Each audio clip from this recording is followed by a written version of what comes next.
The Real Deals are on the air now.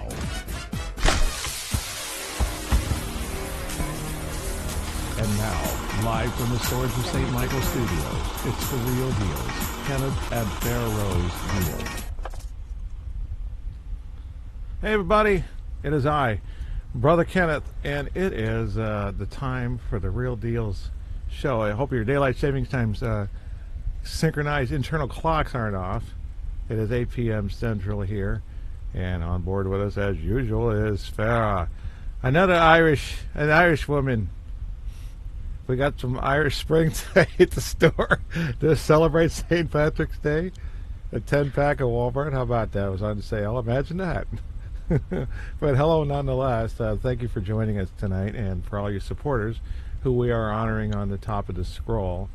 And we appreciate that. And anytime that occurs, it's going for a good cause. And what say you, Miss Farah Rose and Deb Johnson? Hello. Happy St. Patty's Day. Yeah. You were like a tenth of an Irish? If that, yeah, I guess. 1/10? Oh my gosh, I'm not going to say that political joke. But anyway, St. Patrick. Hey, I suppose that, Deb, welcome back from your assignment. So we're glad to have you back with us, finishing up the second half, and we'll recap real quick, of course, the others. But we're going to start off with the St. Michael prayer in Latin. That sound good, Farah? You up for that? Yeah, and I got to say hi to everybody in chat because we're loaded tonight, kids. All right, everybody ready? Go. Are we ready? Yes, we are. Gloria Patri et Filio et Spiritus Sanctus, sic erat et principio et nunc et semper et saecula saeculorum. Amen. Sancta Michael Arcangele, defende nos in prelio, contra naquitia meritiis diobli esto presidium. Imperit ille Deus, supplices de pecamur, tuque.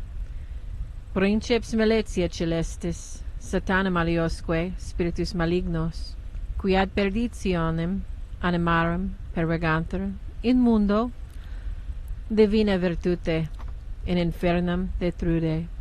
Amen. Amen.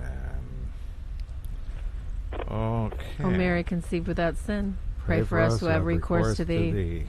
Welcome, everyone, tonight. Thank you so much for joining us on a lovely St. Patrick's evening. And, you know, the funny thing is it's kind of crazy, but Irish people don't really eat corned beef and cabbage. That's kind of like an American thing. But, you know, they may, you know, who knows. But I just want to say hello to everybody. We've got an absolutely packed house. Destiny, welcome. So glad to see you. Ashley, Athena, Tony, Carolyn, Nikki, good to see you. Colin, not so much. So nice to see you again. Santo Miguel, Dark Waters, hello. Denise. And if I missed anyone, I am so sorry. Hello, Melissa, Joseph Michael Estrada. As I see you, I'll say hello because I really appreciate you coming. And we love your input. We love your questions. So please keep them coming. Post them as you have them, and Deb's great for getting them if I miss them. If you'd like to follow along, please click on the little triangle on top that says live chat so that you can follow along with us, and click the like either now or after you leave, and subscribe so you get notifications on when we're going to be around. So let's get to our topic. And Ken took my picture, or I think that's my brother's picture last year. You're so wrong. Hi, Suzanne. Irish yoga. Barb's here. We got more. Meanwhile, in Ireland. Usually, honey, you know, there are no trees in Ireland, so I know that. You forgot there's some dialogue with this one. I tell you, it was the biggest fall I ever had out of the crib. My head is this big because of that. What? Hey, where did Joe go? That's the baby, okay? That was actually the audio from that picture. Okay, we can make jokes like that when you're part Irish, so that's why I'm not wearing green. Remember the old days you get pinched when you're not Irish or you're not wearing green or whatever? But you tell them, I'm Irish. What's wrong with you? And I need to show you my union card. So, moving right along onto this next page. Again, reminders, and thank you very much for the support. You can use Super Chat, the $ below the chat room to donate a $1 or $2, something, anything helps. And PayPal me, also on the Real Deals, the same as the YouTube, and Patreon. These are two new link hookups for your support, and we appreciate that much. And something I'm going to mention, I guess, real quick. We're going to just do this about St. Patrick's a little bit, and that would be the... let's see if we can go back to that now. Right, yeah. Oh, maybe that's not doing it. Oh, that's not the right page. It needs to be. Mm-hmm. Yes, Irish. Yeah, Nikki said a quick recap from last week would be helpful too. So yeah, that's what we're going to do too. We're going to do recap for you, Nikki. Thank you so much for reminding us. That way, people have a clue where we're coming from and what we're doing tonight, as we continue to talk about how best to avoid buying a haunted house. Okay, I'll go back to the other thing in a minute. For some reason, it's not showing up on the screen. It did before the show, but it's not important. Okay, yes, we'll go back to that, and that's the list here. And Deb, you weren't here last week, but this was the main topic, how to not buy a haunted house. And your case, later in life, when you're in your early 20s, you went to get a house that I think Arnie's mother was going to share with you. And that's another example of how not to buy a haunted house, because it seems like things really blew up after that. Your brother saw something in there. And it's like, what was see, there's a list here. Can you see it on your monitor there? These things that the only thing that I'm seeing right now is, let me see. If it's a slight delay, it'll pop up. Only part of it. Yeah. You should see it all in a second when it pops up. There might be a slight delay on the satellite transmission, so to speak. But, we wonder how many times people went into a place and ignored their feelings because the price was so good. When you get that bad feeling, but, the price is so great there.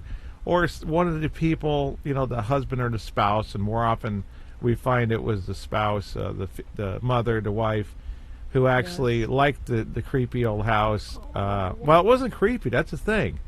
They fell in love with it. And the house that we looked at, Ken, it was a nice house, and it had an in-law apartment.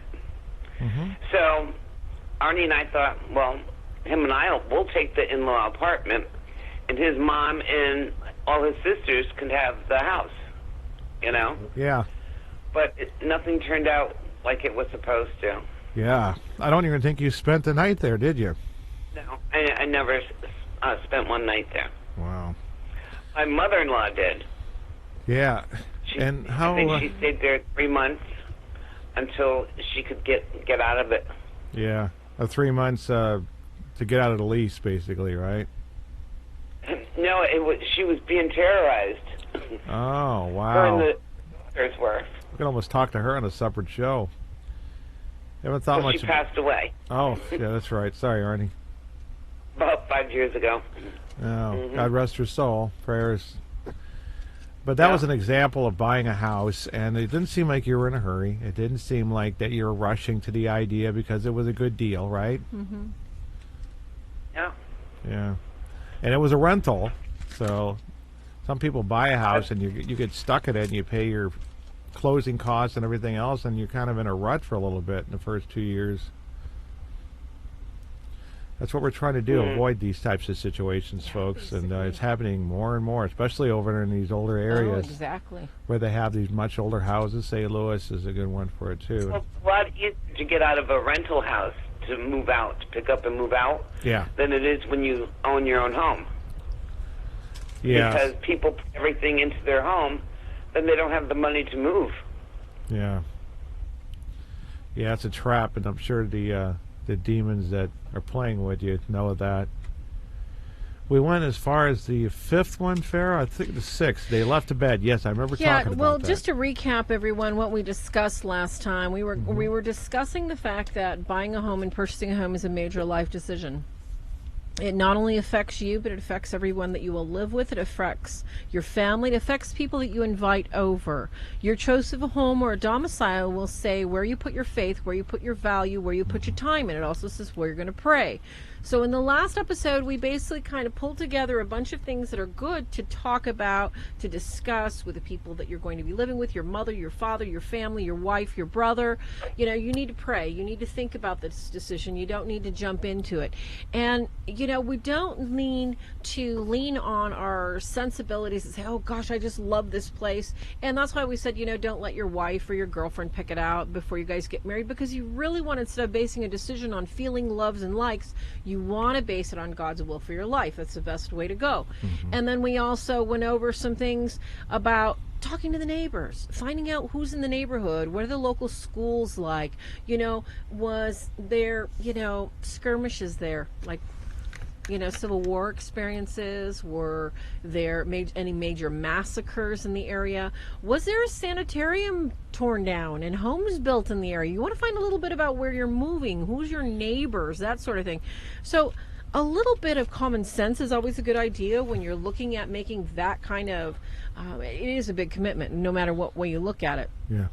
So we got all the way up to doing an abstract, which is basically anyone can do it. It's incredibly expensive. It's like thousands of dollars to have an abstract done on the house, and all you got to do is go downtown and basically look up the microfiche files, and everything that has ever happened on your property will be located with the sale and the deed of the house, from mortgages to repossessions to, you know, those things that they used to dig under houses and, you know, store the liquor and whiskey in because it was illegal.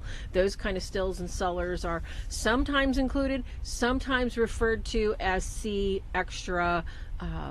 They have plans. Some of these things were never planned. Some of these things were never recorded. So it pays just to satisfy not just a curiosity, but satisfy the understanding that this is going to be a permanent place that you're going to love and you're going to dedicate to a positive family experience in some way. So that should bring us all the way up to 5. Thank you so much, Dark Waters. Thank you, Athena, for your donations. And Tony, you had a question. Pop it in there again or send it to me PM, because I can't find it anywhere. And we will. Oh yeah, I forgot to we get will questions. Get to your questions. Show. Yes, and I did write down a question from a Mrs. that we're going to answer at the end of our column, because this is a question about DMT. We're going to talk about that later, because we want to get through the house topics, and we want to bring in some things that Deb experienced in getting a new house, renting a new house, and moving. These things are important, and a lot of times we overlook major signs that we don't even realize could be major. So. Thank you all for joining us. Oh, thank you so much, MDC. But yeah, just pop your questions in and we'll get right to them. That was a strange case to some, but we noticed the way it is. If you take demons with you for some reason, and then you go to a house that has demons, there's a party, man. It's just like exponentially multiplied. Instead of 1 plus demon plus another demon equals 2 demons. And I think that's kind of what happened. Deb came near bringing a Ouija board in her past, unfortunately, and her brother experienced this thing right away. It just grabbed onto him so soon. You're like, what happened? It's like Deb's the one who played with the Ouija board ignorantly. She was a young girl when she did it, and then she's in her 20s. I don't know, 10, 15 years later? And suddenly this thing's at this house. The old man with the goat's legs, who pointed at him and said, "Beware." And then all of a sudden everything starts. You know, you had this kind of strange situation, Deb, when you were younger, but you had this kind of time where, you know, you didn't have nothing like you had that house, except when you were dealing with this entity, when you were naive and playing with the Ouija board. What do you think the catalyst was for this new place? Everything seemed so perfect. Well, we didn't know at the beginning. But then after, when all hell broke loose, and I was at my mother's, and then I went back to the house 3 months later to talk to my mother-in-law, because Arnie and I tried to talk her into not moving there. She goes, "I just gave up my apartment and I put everything into this house like you guys did." Wow. But we were willing to walk away from the money that we put into it. And so when we finally went back, she had moved out. And the only one that was there was this guy he was in the in-law apartment, so he came over. And I said, where's my mother-in-law? And he goes, she left, she moved. And so he started telling me about the place. Arnie had, and while I was talking to this guy, Arnie had gone out in the back of the house looking for the well that was described by David. Yeah. Because we didn't know. So he walked out in the back of the house. He looked for the well. And so I continued to talk to this guy, and I said, why, explained to him what was happening to my brother. And he goes, oh, don't worry about that. That's my girlfriend's grandfather. He's harmless. Oh, my. Because he tried to say it was a ghost. And so I said, well, what's up with downstairs? I said, we rent a whole entire home, and downstairs we couldn't get into this one room. It had padlocks on it and everything. And I said, what was in there? And so the guy was sort of sketchy to me while I was talking to him. And so I said, and that wasn't your girlfriend's grandfather. And I said, now why couldn't I go into that room?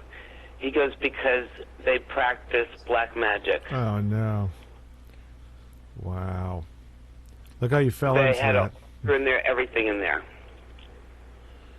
Exponential, and Deb. So that was for me. So then he goes out the door, this guy. Now it's getting dark. And he went back to the in-law apartment. And I was looking for Arnie. And Arnie comes to the door. I looked at him, and I knew that was not Arnie. And his eyes turned black as coal, like a shark's color. Now their eyes are so black. Yeah. And that's what had happened to him. And I said, oh, my God. I opened the door, and I said, oh, my God, it's not you. And he kept looking at me and coming closer and closer. He scared me to death. So I slapped him so hard in the face because I was scared. Now I can laugh about it after all these years. But did at he the come time, to? I was frightened. And then a few minutes later, he came back to being Arnie again, and his eyes were fine. And I told him, let's go, let's get out of here. And then as I'm driving, he told me what he had seen. He saw the figure. He saw the demonic figure, and it was standing over at the well. So I said, there really is a well there? And he goes, yes. So that's what David had seen from my mother's house. He was seeing it clairvoyantly. So, at our house. then we had people go over and investigate it, and the well is there. So. Yeah, well, how tragic. The way it all turned out to be revealed at another time. And we'll talk about that it all seemed to start when you went there. And, of course, there he is.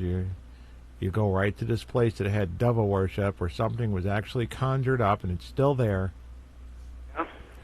And it was a devilish-looking thing with the horns and the whole 9 yards, which is usually something you get from Satanism and, such related topics, because the demons will show up according to what kind of thing you're dabbling with, more or less, just like we do with the pagan gods and goddesses. Yeah. They have their masquerade. They're masquerading even when they show up as the blue Hindu gods and goddesses or whatever. It's still a masquerade. They don't have a form or a shape like that. They picked it because it matches what they're trying to perpetrate to, fraud, whatever, the idea that they're gods and goddesses. They're not. To us, they are, to a certain extent, by their powers, but they're fallen angels, and they're basically trying to coax people into breaking the first commandment. Let's go on that list on that. It says 7, go into the basement, into the attic. How feel you? Your spouse? It's the little things like that. You're not going to love the basement or the attic, so you're not going to warm, fuzzy feelings about the cool bay window and all that stuff aren't going to, set in. You're going to be in the creepiest parts of the house. You're going to be more open. And one way might be too open, because you might actually get the creeps and then, leave a place that actually is clean. This house is clear. What are you going, says the real estate agent. But have you gone into a basement of a place, gone into the attic, and actually then you started feeling something? Anybody? You, Farah? You lived in a lot of places like I had once. Yeah. Thanks, Arturo. Yeah, I think we do. Like, or even if you go to somebody's home, you know, even if they're friends of yours, but you don't say anything, but you feel funny in certain areas of their house. Yeah. But you don't want to tell them that. Yeah. You know what it's like? It's like when you meet your friends, your good friend's girlfriend, boyfriend, whichever the friend is, and then you hate the person. There's something bad and off about them, but you want them to be happy and everything. And then when they break up, you're like, I never liked them. It's like, why didn't you tell me that before? You know, that's what they always say too. Why didn't you tell me that before? You know, it's like, well, I thought you were happy. You know, that's a common dialogue, isn't it? But, you know, houses and rental property and something can go along the same thing. Well, you really love the house. I didn't want to tell you I think the boogeyman lives there. Yeah, right? Yeah. And that's pretty much what was going on there, too.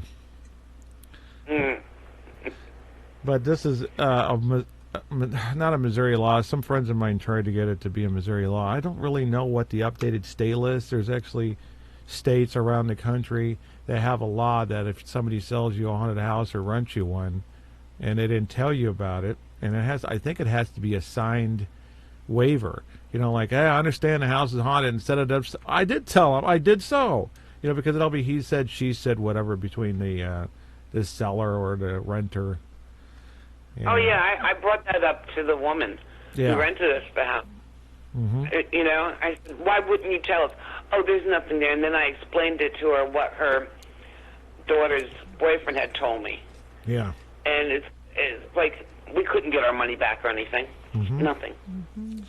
Oh wow, I know, what a shame. I slept in the house. I mean, I never slept in the house. That's terrible. I'm sorry to hear that. That was then. This is now, Deb. I tell you what, just like it was such a catastrophic thing. Again, I'll say that we'll go over some of these details on another show. We don't want to welcome Deb back with a bog down, but Deb's story is notorious. The Devil in Connecticut, written by our friend Gerald Brittle, who also wrote the a chronicle of some of the Warrens' experiences in a book called The Demonologist, which is actually a good book. So if you people are kind of thinking, it's New Age pagan, well, it's more parapsychology and then Catholic demonology for the most part.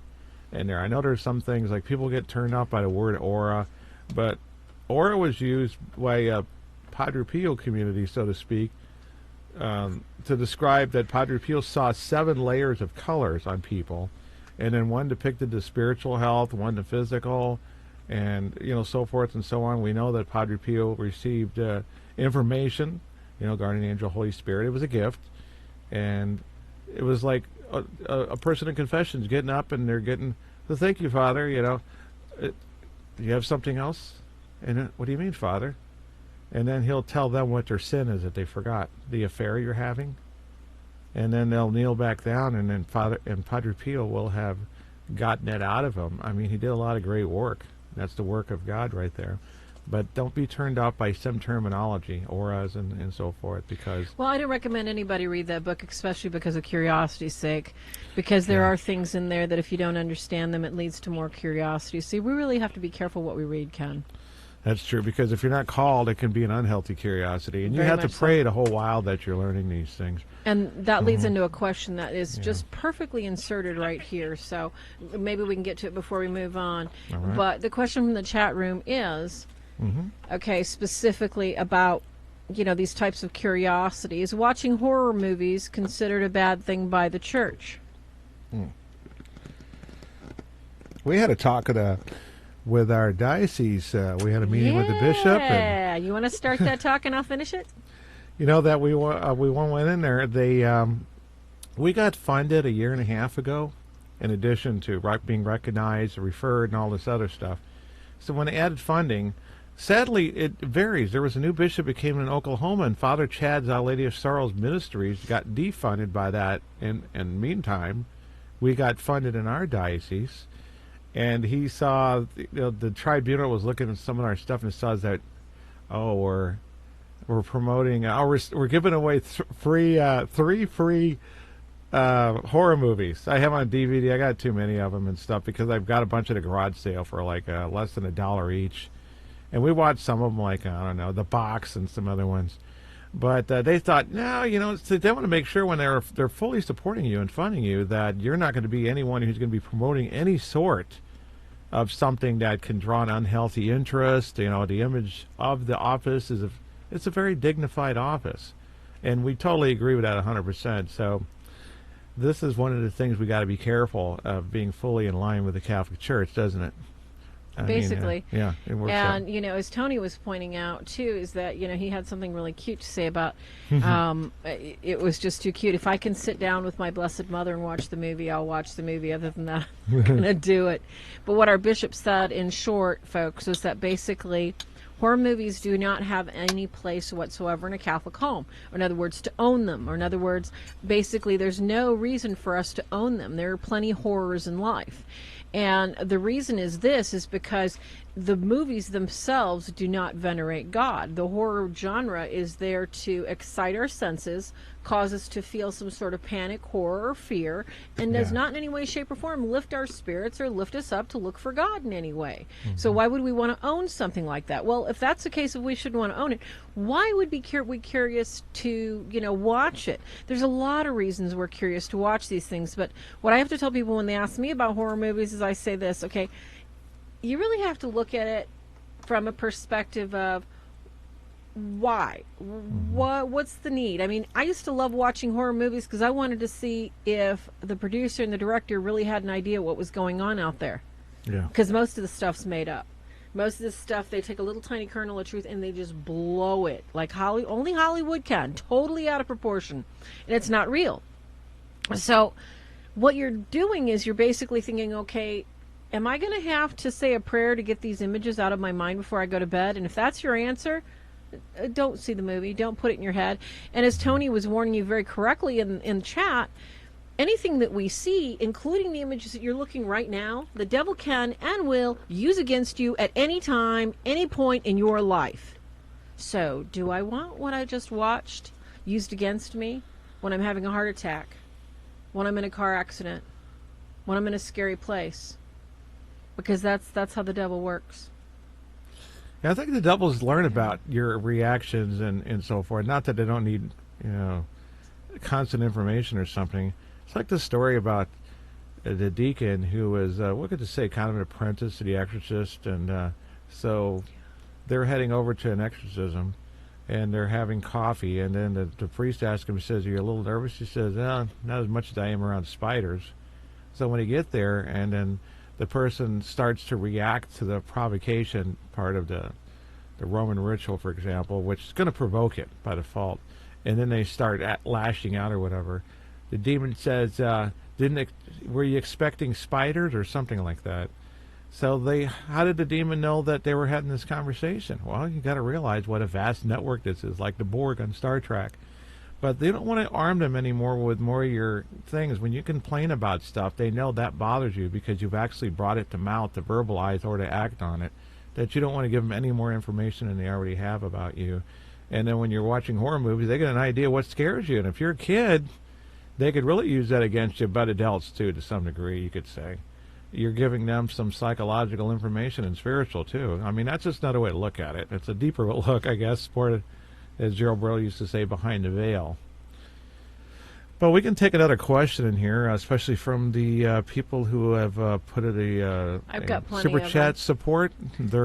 I have plenty of them. Okay. I've just been writing like crazy while you and Deb are chatting away. Yeah. Okay, let's see. There was a question in the chat room.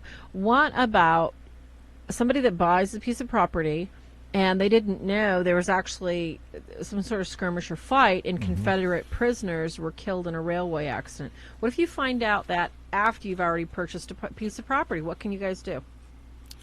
After? It depends on what state. You mean a legal thing, Farah? That's the question. I just found out the property's already purchased that this accident happened with the railroad workers and the Confederate and the skirmish that happened there. Well, at least you can't assume that the Confederates were doing, even though they were Democrats, probably. I'm sorry. Said that. Somebody has through the past. that they were humans, and it's not like they were Satanists, getting caught, dancing around a tree in the graveyard and then got, killed then. But you might be dealing with purgatory spirits. You can say prayers for the purgatory spirits. It's on our website. And there's a 7-day prayer by St. Gertrude. It's like a novena. And say it on their behalf. And then if something lingers and it has a dark nature to it, not dark in shadows, because some purgatory spirits can be darker when you see them in the dark, for example. Doing a discernment is another thing altogether. But consider that you might be dealing with purgatory spirits and they don't require deliverance, but you're going to have to pray for their souls. If you start to see something that looks like a Civil War soldier, you might be, because they know, demons know you know that information, they might be doing a great masquerade, so you get a psychic medium with curiosity. So you got to watch out for that. But I would do the purgatory prayer just to be charitable by default. And always have a house blessed by a priest before you move in if you can, or right after if it's too late. Anything to add to that, Deb or Farah? Well, you could also, like on that property, you could also have a priest come out and consecrate the grounds. Basically, yes. Yeah, do the Four Corners blessing with the St. Benedict medals. That's right. Mm-hmm. You could bury the medals on the four corners of the property. Mm-hmm. Yeah, those kind of things, they kind of turn it into holy. People asked one time about when they built Catholic churches in Europe and other places, and they built them right over where a pagan temple was. They destroyed a pagan temple, and they're like, some of the people who are anti-Catholic said, it's because they were just like the pagans themselves. No, the idea was it's an offset. It's that you're putting something holy there in place of something that was negative to offset that negative. It's just one of those pluses and minus things that cancels it out. But that's something to think about. We have a question, Ken, from the chat room. Okay, hit it. Do people who commit suicide go to purgatory? Fair. You want to get that one?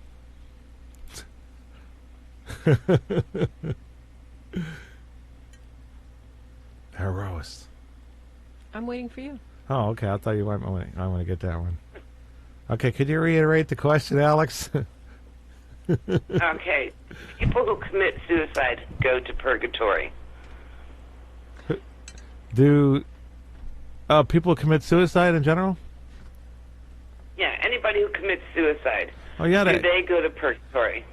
Yeah, that's a God's judgment thing, but you can lay out circumstances why they would go to purgatory probably instead of to hell, like the other denominations believe all suicides go to hell, and that's kind of their blanket statement, black and white, either go to hell or you go to heaven. But the reality is some people aren't in their right state of mind, even if you have somebody dump you. But the church doesn't promote that really heavy for the many years, is because they don't want to make people feel like there's a safety net. If they make people feel like there's some sort of safety net they can fall on, then what if they fall short of purgatory? Then what's the next place? Hell. So they want you to aim for heaven. If you fall short of that, you fall into purgatory, basically, instead of aiming for purgatory. Like, it's too hard to be good. I'm just going to aim for purgatory. I'll suffer through. And then they fall short of that, and you end up with the other place. So they're afraid to let people know that it's pleasant. Isn't purgatory for purging? Yeah, they want to make sure that everybody thinks it's a place of like a temporary hell, and that's only one phase. Right. You know, if somebody dies as they die as a martyr, they save someone's life. But what about the rest of their life? Okay, that's supposed to have given you restitution, given your own life to save somebody else. You don't owe a restitution. Your sins are forgiven. You paid the restitution on it. But what if you don't know Jesus very well? You don't know his presence in the Blessed Sacrament and communion. You don't know the church. Well, you're still going to have to go to some place that's going to be like a drop for alcoholics, which is alcoholics kind of class. They run these pictures of people who got into car wrecks that were alcoholics and stuff, that kind of thing. Because there still needs to be a learning phase that has to happen, because you're still not prepped for heaven. And that's one thing people don't understand, too. So you don't really go straight to heaven in all cases there either. And that is considered a purgatory because you're still not in heaven and you're not in hell, even though there's no, I'm suffering or, I'm reliving this day over and over, that kind of thing, which is what happens to some suicides. You remember Doomed to Repeat? We heard this in, what's his name? Shakespeare. Shakespeare, that some of these terms were used in there because it was even being discussed back then, that if you committed suicide or some other acts, that you were doomed to repeat that act daily to work out part of your issues with why you did it and part of your penance. Welcome back, Farah. You kind of have this Bernadette Peters thing going on today, don't you? You ever heard of the singer? I have a question from the chat room. Okay. This is a good one here. MDC wants to know, what if you inherited a nightstand and it's causing bottles and cups to fly to the floor, and the owner used to practice black magic in his younger years? Purgatory or cursed object? Yeah. I'm not sure I understand the question, MDC, but if you're looking at something that's inherited and it's a nightstand and you believe that there's something that's attached to it, it's best to have it exorcised by a Catholic priest, not a new Catholic, not an old Catholic, by a traditional Roman Catholic priest. How do you find one? Every state has a diocese. Not every state has an exorcist. But there is no reason that you can't contact a Catholic priest. And basically just let them know you'd like them to come over and have coffee and you're interested in inquiring about the Catholic faith, and say, hey, by the way, I have this nightstand that needs to be blessed in my bedroom. Would you please bless it? That simple. Get it blessed. If something happens, he'll be witness to it, because although the minor ones can run and hide, something that strong that is able to manifest that much energy and make something move like that, chances are something will pique the priest's interest to say there's something stronger here. And if not, he'll gladly rid everything for you, so you don't have anything to worry about. Contact a priest as soon as possible and get rid of it. Too bad it's right next to the bed as a nightstand. That's the last place I'd get it out of there. I would not sleep with that thing next to me. No, thank you very much. Yeah, it's probably nice. That's why would they be asking that unless it was a nice thing and it wasn't these cheap ones that are falling apart where they're stapled together. Yeah, put it outside in the garage or something, just so it doesn't roam your house, whatever. And it's the proximity effect, I think. When you have something next to something negative, and then you bring that, it's charged like the glow-in-the-dark objects your kids get, and put it outside in the ground, let it glow in the dark in the garage. If you don't, I don't know. You can do a binding prayer, away from it. You don't have to be right on top of it. Do a binding prayer. Something to basically bind whatever might affect the house. And one of the best ones is probably the one that Father Chad Riminger has. I asked him for it in 2013, which one the one he came up with that he wrote it himself. And he sent it in a PDF format. Now it's in his book that he sells online, Deliverance for Laity and Exorcisms, and the other one that's a manual more for priests, but it has all of those in there too. And it goes like, let's see, which one? Because I actually broke it up and put it into something else. It has a prayer that reclaims rights, power, and authority over anything which I or any member of my family may have lost or conceded any demonic spirits. But it does this kind of like prayer against oppression kind of thing in there. Like when I seal myself, my family, my relatives, this room, and you add this end table, put that in the list. But those prayers are on our site too, the ones that we use that have been very tried and true. swords@stmichael.org. Okay. If we do we have any? Yeah, did we have any? Okay, go ahead. Yes. Hello, Greg. Greg made it. Hey, Greg. Hey, Greg. Hey, Greg. Hey, Greg.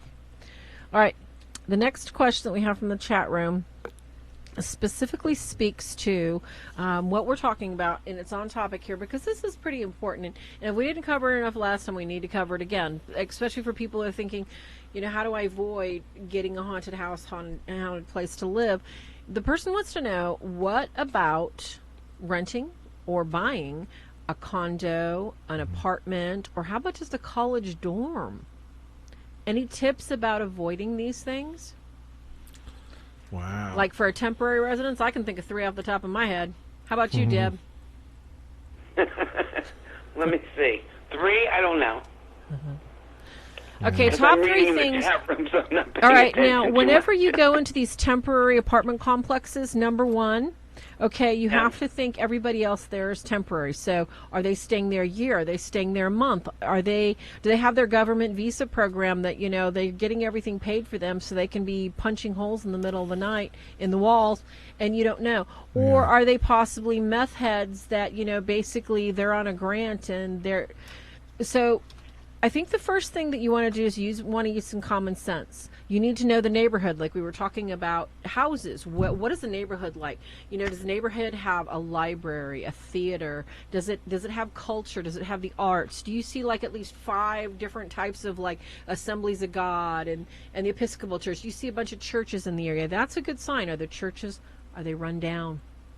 Are they boarded up? What do you see nearby? Do you see, shall we say, topless dancing clubs? Do they have a school nearby? Yeah. Your environment is going to tell you if this is a thriving family place to live. And that has everything to do with dorms as well. Because, I didn't spend that many years in college, but I spent enough time in and out of dorms to know the difference between a rundown, disgusting dorm where disgusting things happen that I wouldn't go into, to dorms that you knew these people had money and they could probably get away with anything they wanted, including drugs in that dorm. So when it comes to renting and a choice of, where you're going to sleep, always know this, okay? Like we remind you at the end of the show, battle's already been won. You're covered, all right? Blood of Christ is always going to cover you. We have to, though, as cognizant, reasonable beings, we have to take certain precautions to not put ourselves in situations where we might be inviting trouble. So when you're looking at a temporary place to live, look at what? Look at your surroundings, all right? Look at your neighbors. What is your neighbor in the next dorm room over going? Well, man, I thought I'd go for ecology in the Sahara, and after that money ran out, I think I might I wanted to invest in a cannabis farm. Okay, so that should tell you everything you need to know about your dorm. If the guy is studying to be a neurosurgeon, that might be nice to be somebody that is going to be quiet. They're going to be studious. So look at your environment, look at your neighbors, and then ask yourself, okay, is this some place where I'm going to be comfortable blessing the room, blessing the hall, or, and that's another thing too, go there at different hours of the day. A lot of people don't think about this, but you need to go there at like 6 a.m. in the morning. You need to drive by there at like 11 or 1 o'clock in the morning. Find out what's going on. That's going to tell you a lot about what you need to know about that neighborhood. So those are my top 3 in a mush bundle, kids. Anybody got anything to add to that? Well, you pretty much covered it, but there was somebody in the chat room that had also mentioned, this is true, hotel rooms. Oh, my Oh, yeah, it kind of reminds me of that. Yeah, even more of a temporary stay. Hotel rooms. Never enter a hotel room without 3 things, folks. Your Lysol, your holy water, and what? Some kind of device that will tell people, help, I fall and I can't get up. My family priest used to say to bring salt to hotel rooms. Bless salt, exercise and bless. But I never liked exercise and bless salt because it's not my room to throw salt and have it vacuumed up. It seems kind of, I don't know if people want to call it disrespectful. But it also, salt's corrosive. Very much so. And holy water's temporary about as long as you're there and you're gone. I don't want to put holy oil on the windows of a place I'm just there for 1 or 2 nights either. Yeah, water's the best way. Definitely on that. And it's the dorm room. You don't have, a lot of times we don't have the luxury anymore, sometimes hotels, to be able to pick everything out to our exact liking. So you have to bring your sacramentals in there and your prayers to make it a consecrated place. And, because you don't have a choice to just pick something out that's going to by default be going to be more free, we'll just say, liberated. Yeah. So, I mean, that's just one of those things. Yeah, and the hotel thing. Room, I would worry more about cameras nowadays that are hidden. Oh, no kidding. I know. For whatever reason. It's like, it doesn't matter where I go. I'm always like taking the covers of the bed sheets off, and I'm like checking the cracks, and I'm looking behind, and I'm looking underneath the bed.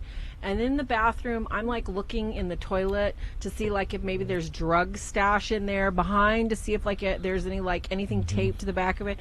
I've got suspicion written all over me. But I don't go in those kind of hotels anymore. I mean, you're talking lower budget hotels, kind of away from things. You stay in the nicer hotels, you should be okay.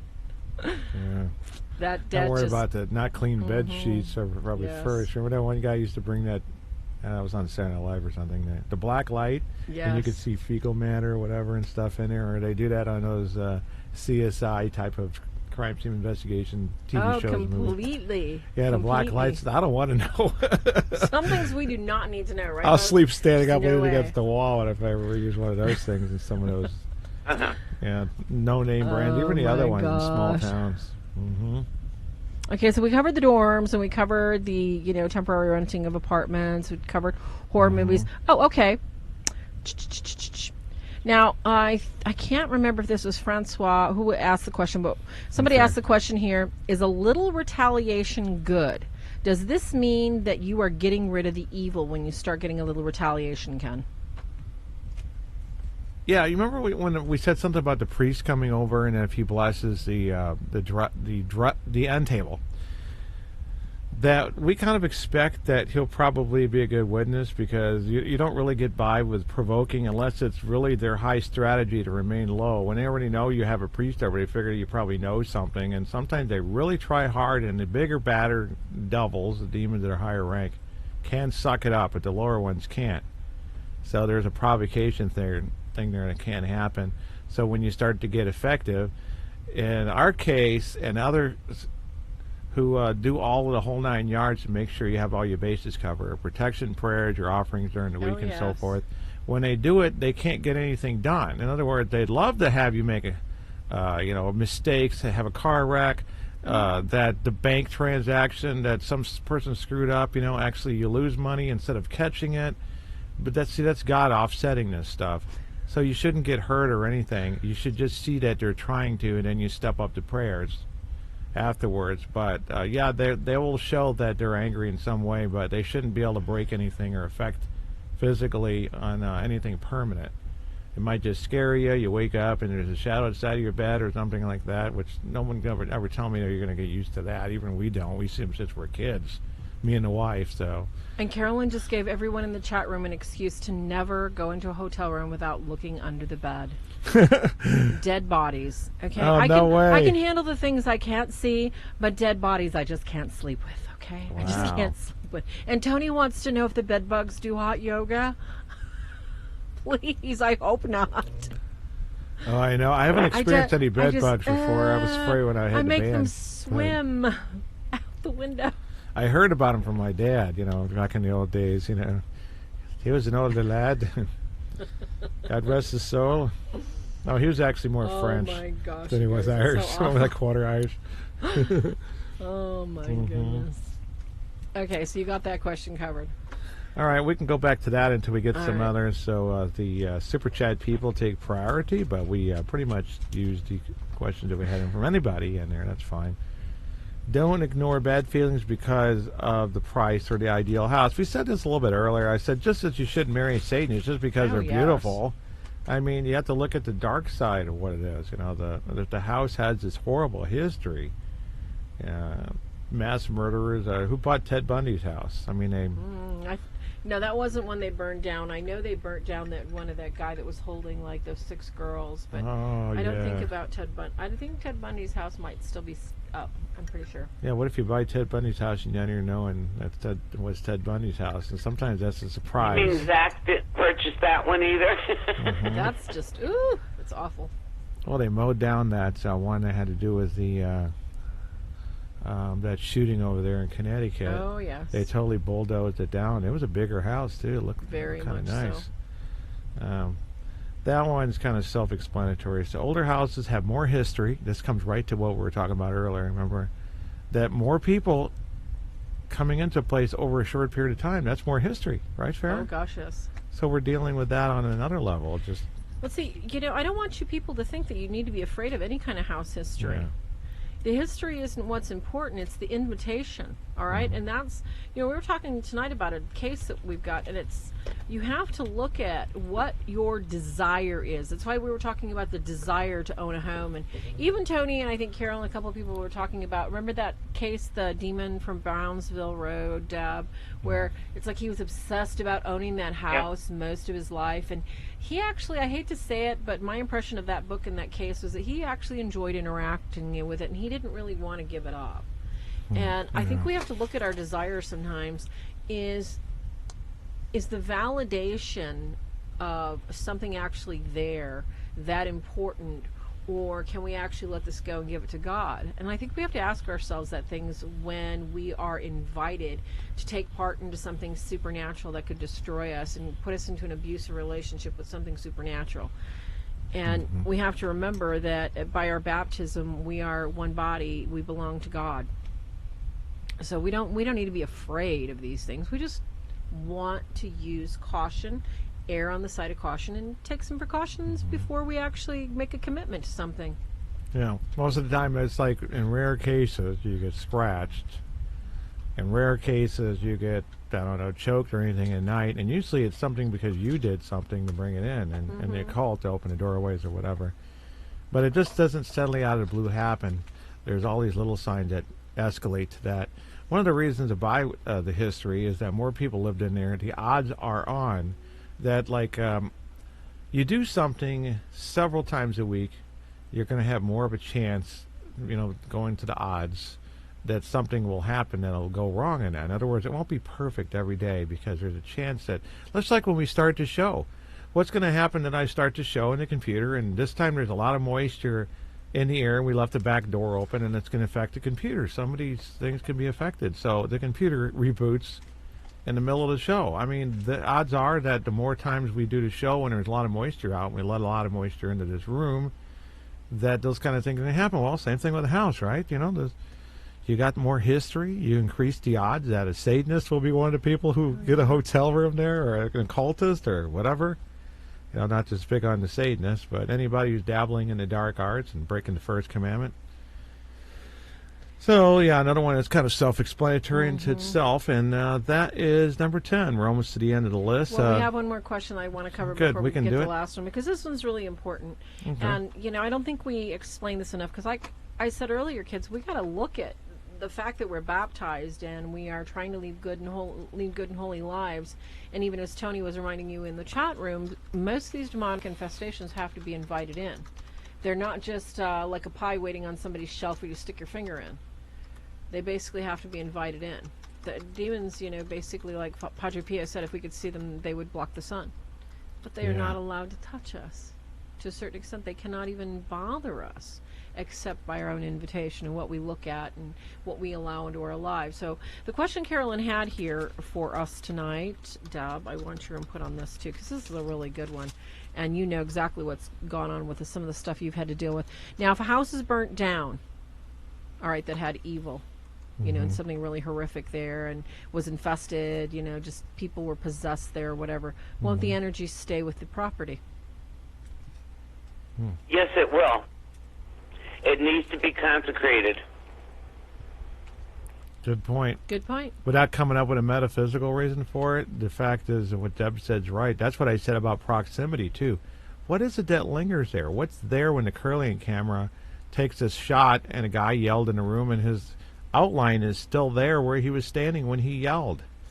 Something like that. But then again, we're talking about an intelligence, spiritual, not just emotions. That's emotion then with Curling camera.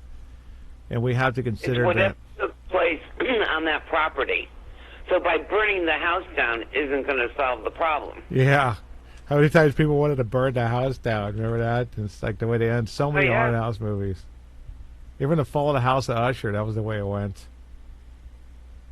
Well, I think we need to address this too, this angle too. There are some people, and a good one I really have to point out here is to bring it up again. Remember the Smurl case, you guys? The Smurl case was very unusual, the fact that these people were very, very observant Christians. I mean, they went to Mass. There was no reason for them to have invited this in at all that anyone could see. There was no reason except the fact that they disturbed a part of the original structure of the home. Now, whether they had it blessed originally by their priest or not, I have no idea. Do you know? I don't think the Smurls ever said if it was originally blessed to begin with. I don't think it was before they did. I don't think so either. And they knocked those walls out. So we're talking about, demonic infestation that is specifically attracted to a body, such as a house or a piece of property. This is the reason that any good priest will tell you, have your home consecrated to the Sacred Heart of Jesus. Have your home blessed before you move in, before you step foot on that property. You sign the paper, bring your priest with you. It's time to dedicate the place. Because cities, churches, whole towns, things are dedicated to God. And things that are not, there's lots of things that pass through the night that invite all kinds of people to do shady things. And what we have to look at is that even though people are baptized, and even though that, you know, these people are leading good lives, they're going to church, they're going to masses, they're going and they're doing all the things they're supposed to be doing, that does not mean they can't be tempted and they can't be oppressed in some way for whatever reason. So we have to look at that. And then that leads us in, you guys, to the next part of the question that Denise wants to know is, well, what about the people that aren't baptized? How can they fight this, and what's going to happen to them? They have a grace period, but they have to begin to make efforts to get baptized, because God sees that you can only do so much in so much time, especially in the world of men, with their laws in addition to God's laws to make it more difficult. And we say that too. There's people who consider themselves to have been witches or something, and they can say the name of Jesus and run off demons because God wants to show his mercy. Remember how many Jews did Jesus cure? It was mostly pagans. And they saw Jesus do that, became followers and believers of Jesus, and they went right past the old Jewish idea, which is about ready to become an old covenant and no longer valid. Jesus brought in a new covenant when he died, and he rose again on the third day. But the pagans were the ones who were converted, so there was a grace period for them too. Go basically to the lepers, for example. One was cured, I think. How about the Good Samaritan? We hear all of these stories about good-hearted people who weren't. But see, it doesn't mean that's applicable and applies now to some degree. But he knows when people get led astray because some other would-be spirit or whatever confuses. He knows we're going to be confused. I think that grace period is very important. It happens in possessions and oppression cases, too, when they're free. About 3 months later, if they don't have their things all lined up and that hole filled up, it does come back by default. It's weird. It's like clockwork. Within 3 months, you'll find they have to, and that's about a grace period again, isn't it? Basically. But that's good to know that God's mercy extends that far, and that they can use the name of Jesus as if they're in a covenant. But yeah, of course, if you're in a covenant and then further yet in the Catholic Church of fully in the sacraments, full communion, you're going to get more power in a deliverance, even as a laity. You might run into one of those situations, just a regular everyday person, family member or something. You don't have a choice. You can't get a priest instantly. You might have to whip out the prayer book and the holy water. Who knows? It may happen. So yes, chat room questions are wide open. We're coming close to the end of the show. I just have one more question that needs to be covered at the end. So if you want to do number 10, and we'll do that. Okay. Yeah, because it won't take that long. Why? Let's see. What are the people like the street? You know what? This is one you said. What are people on the street like in the neighborhood? So you mentioned that about finding a dorm or a place to stay temporarily when you're in college. That was already addressed, so we can move to 11. Don't ask a psychic, medium, or sensitive, because they feel, and they'll totally be fooled. They're the worst ones. That's maybe women are more intuitive. Maybe that's the reason why number 2 is true. Very often, women being more sensitive, the demon can project really warm, fuzzy. It's really hard for them to do that. Gotta get that out of me. It's in there somewhere. Project that feelings of warm, fuzzy feelings and love and joy and all this other stuff. Try to get them to react to the emotional experience, and then later on, that's gone. No need to put that block up. That false emotion, false sense, and this happens too with the psychic mediums. An example is Sally House in Ashton, Kansas, I think it is. And there was first just these shows, like Deb had an episode called Where Demons Dwell. That one just called Sally House. It was around the same time.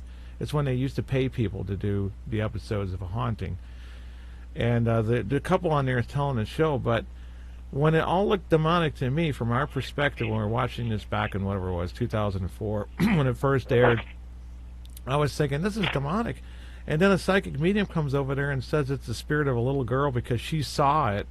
And then the guy's rushing out of there when they got scared, and they bring the baby, had a newborn, and he's putting the baby in the car seat, and then he gets 3 hot scratches on his back, which is typical of an oppression attack, that type of attack. Someone's being oppressed. Usually the person who gets scratched is the target.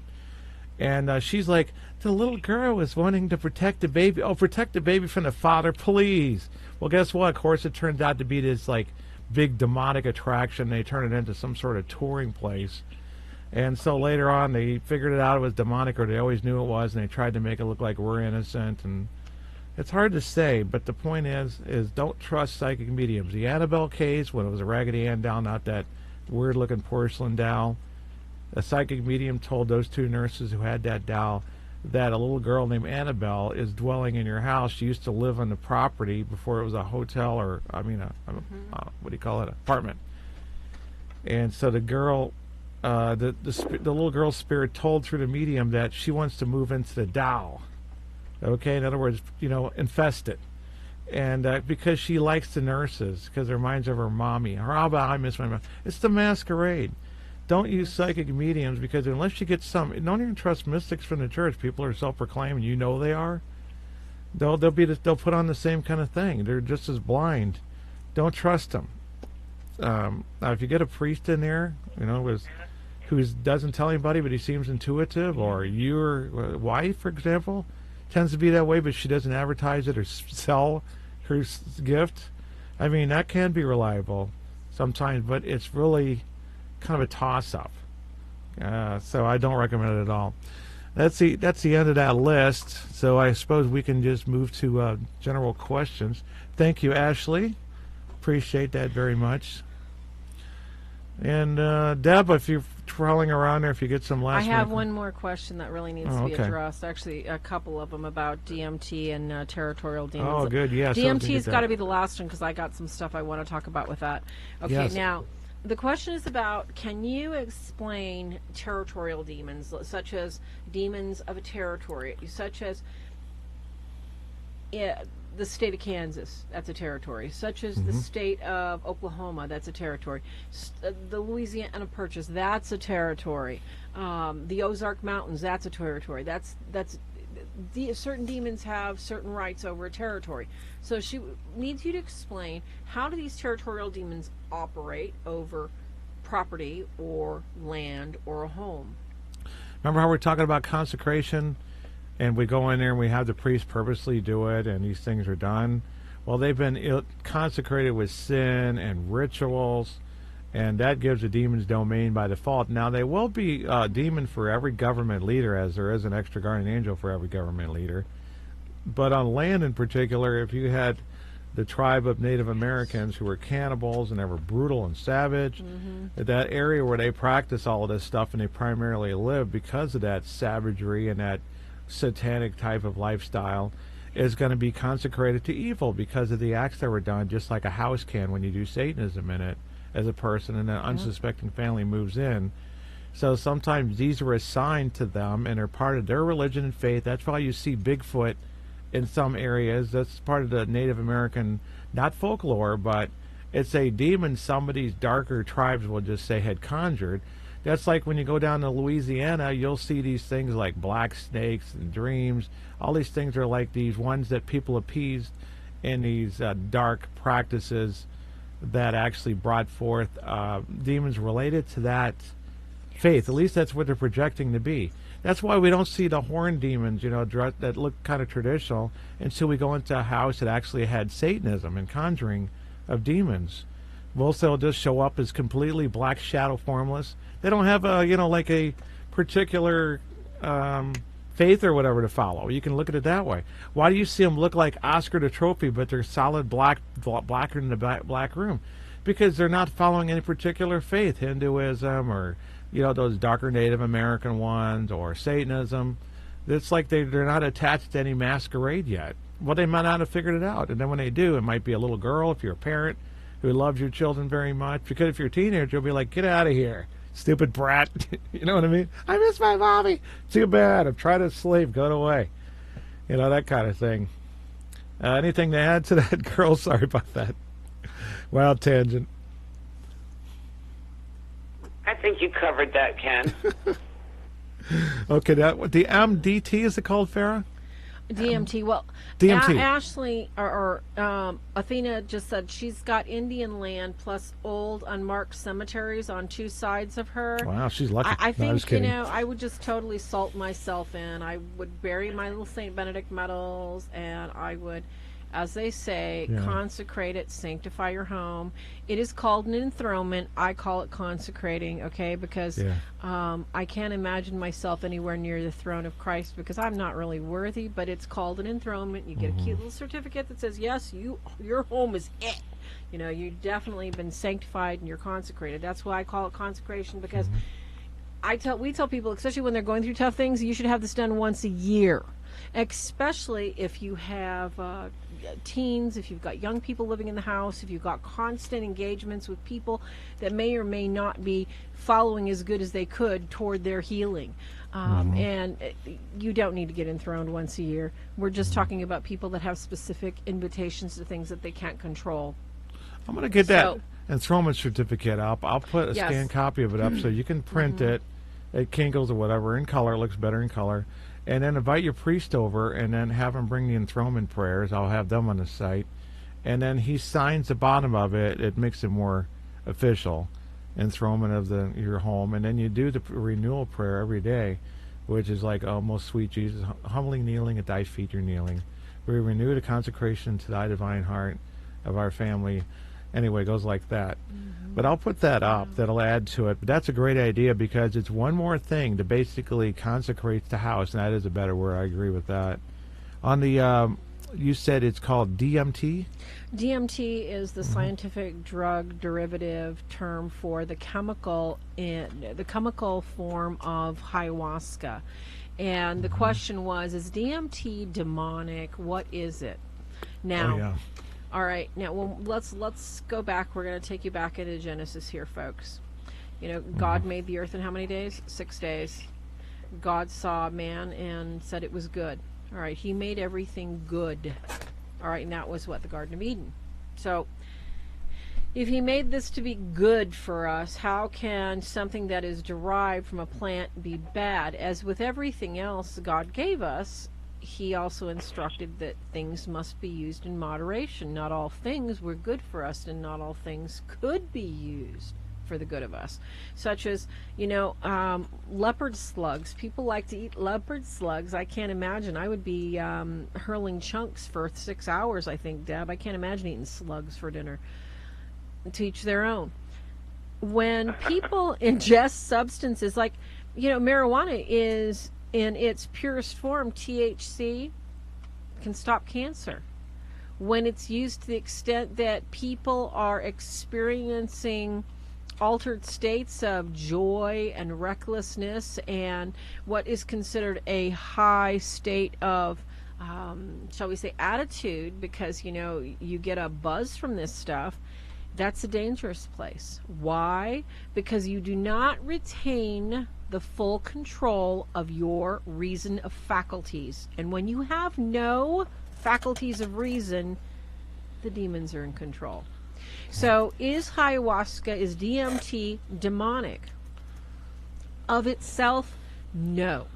Do demons attach themselves to plants? How about those cute little red button little psilocybin mushrooms? How about to any substance that can alter your sense of reality? Yes, demons are attracted. Why? Because they know if you have no sense of reason and no sense of time and space and who you are, like when you get drunk, they can step in and have a lot of fun. So is something, and that's what you have to look at. You have to look at the nature of things according to Thomas Aquinas.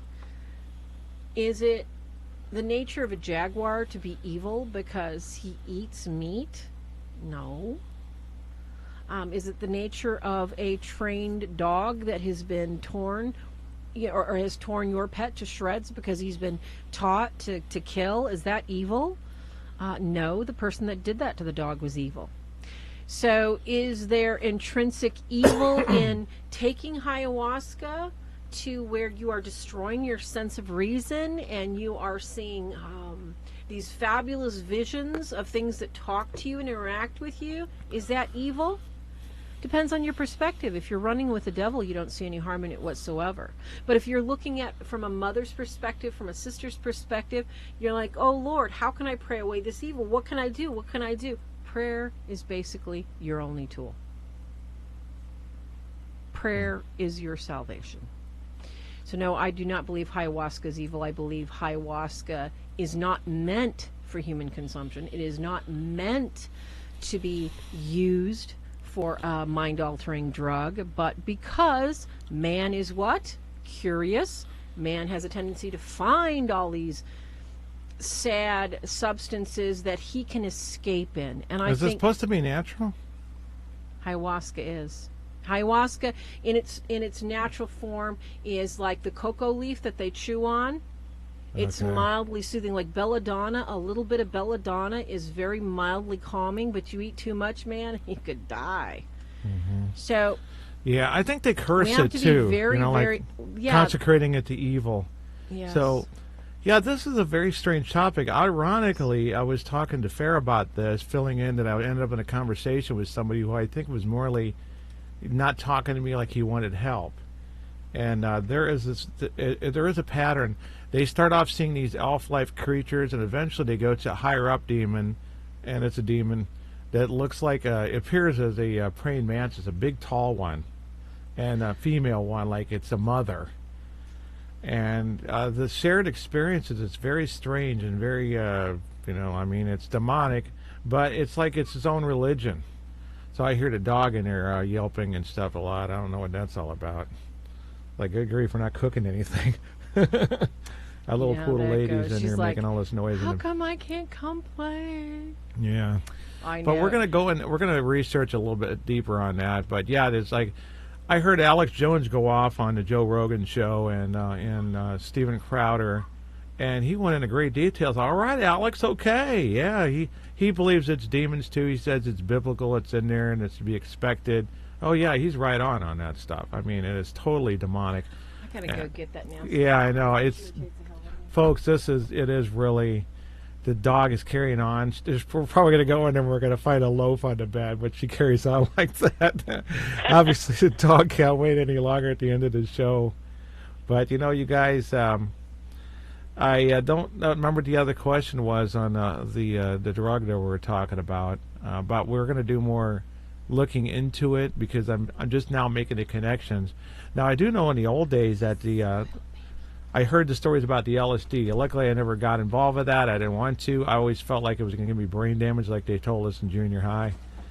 And we know about the Timothy Leary experience from researching and from asking people, interviewing, and so forth, just like near-death experiences.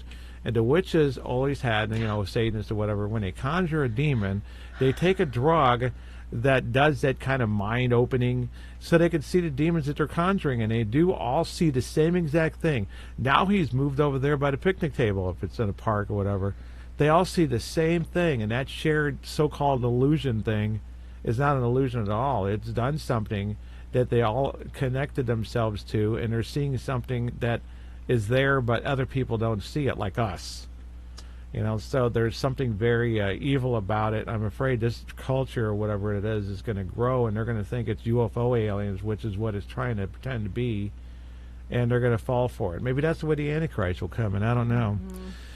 But I suppose we need to say goodnight. You want to sing the Carol Burnett song? Oh, please. I've got my shamrocks on. How could I sing Carol right now? Yeah, that's true. Thank you all for joining us. Please don't forget to hit the like and subscribe button. Thank you all, Dark Waters family, Spike, Lost Soul, all you guys, Chris for coming on over, Philip, Micah for joining us.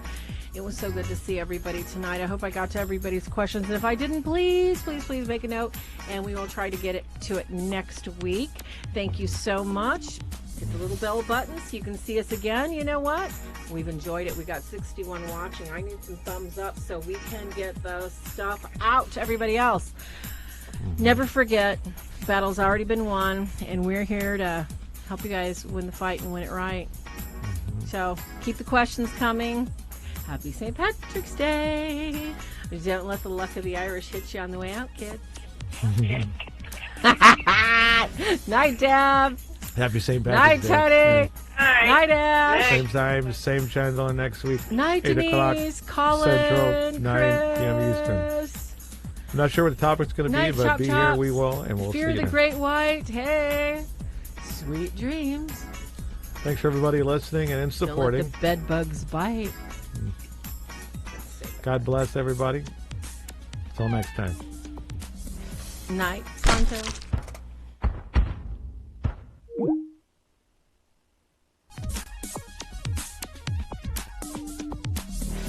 The Real Deals TV show, copyright 2018, a Swords of St. Michael production. Any unauthorized duplication or rebroadcast or retransmission of this broadcast without the express written permission of the Swords of the Saint Network or that of Kenneth and Farah Deel is strictly prohibited.